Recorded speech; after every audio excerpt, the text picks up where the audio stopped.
How did an atheist become a Christian? I need to explain first how I became an atheist in the first place.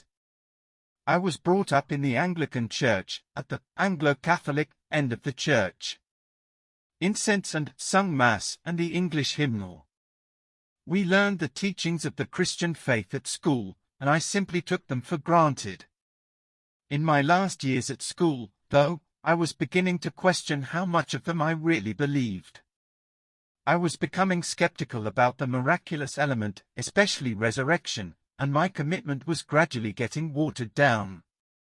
This process came to a climax when we were visiting my grandparents one Christmas Eve. Ironically, the final trigger was the sermon at midnight Mass. I was listening to the unctuous voice of the preacher telling us about the little baby in the manger, and I could see no difference between the way he was addressing the congregation and the way he would have been talking to an audience of children. 17-year-old boys dislike being treated like children. I said to myself, I don't believe in this stuff. Before going to sleep that night, I formally abandoned the Christian faith and began calling myself an atheist. So the key factor in this decision was honesty, recognizing that I did not have the faith. I had no feelings of hostility towards the Christian faith, but there was certainly a smug sense of superiority. The phrase, "standing on my own 2 feet in the universe," appears in my diary. I thought of Christianity as a psychological crutch, but I was tolerant enough to recognize that not everybody was strong enough to manage without it. Then I went to university, which brought me up against the most important question in the universe. How do I go about meeting girls? This was a university which was still segregated into male and female colleges. There was a great imbalance of male to female students. The figure normally quoted was 4-to-1. I noticed at an early stage that the 3 most popular ways of meeting the opposite sex were disco dancing, left-wing politics, and religion, and they were all barred to me, for different reasons. I was obliged to try other approaches. One good way to meet people seemed to be the bread and cheese lunches, which were organized in different colleges to raise money for War on Want. Nobody warned me that War on Want lunches were a hotbed of Christian activity.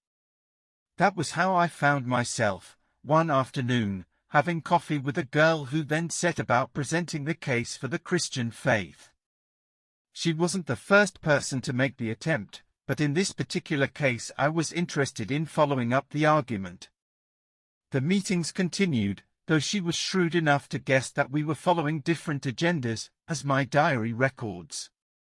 Later, in a period of rest, she asked me why I had sent her a note. Because, I said, eventually, I had thought she might not be in if I didn't. She said that wasn't answering the question. We finally agreed that I had been driven by curiosity, which was, she said, the result of the Holy Ghost working in me. This may have been more true than I realized at the time. I had admitted from the start that I regarded myself as an atheist, and I was arguing every step of the way. The trouble was, I soon found that I was arguing against myself as well. I would be on the verge of making a telling point, and then the answer that stopped me in my tracks would be coming from the back of my own mind. A more crucial turning point was the realization that I had not been forced into unbelief by the lack of evidence for Christianity. If there was a lack of evidence in either direction, that just left things evenly balanced.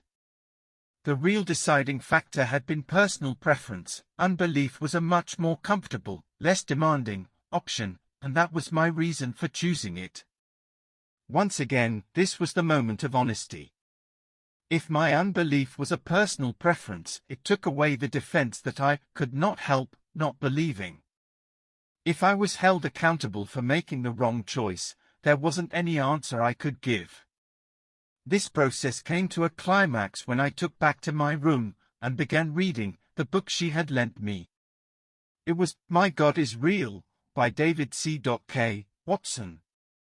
The book set in motion a number of thought processes. I began to recognize how much of my character was governed by pride. That's the first hurdle, namely the acknowledgement of sin. In fact, the real remaining barrier between myself and Christianity, I realized, was that wanting to stay free of any emotional dependence on religious support. In effect, I was proud of my self-sufficiency. Another train of thought was set off by the page which described how Jesus was separated from his Father in the moments before death, a concept which had a great impact on me. In fact, that was the final hurdle, namely recognition of the cross. I finally came to the point of making a decision. Giving up the attempt to work things out on my own, I decided to put my trust in an action of faith, and I made the suggested prayer. I was expecting some kind of tangible spiritual change, but nothing seemed to be happening, so I went to bed. Nevertheless, the point had been settled. I had made a commitment which I was taking for granted from the next morning onwards. So whether Christianity could be proved was beside the point. In the end, it was a commitment of trust, based on the event of the cross, and a greater understanding of what the faith entailed was built up from there. Yes, I had given up the taught religion, only to begin replacing it with a much more conscious and voluntary faith.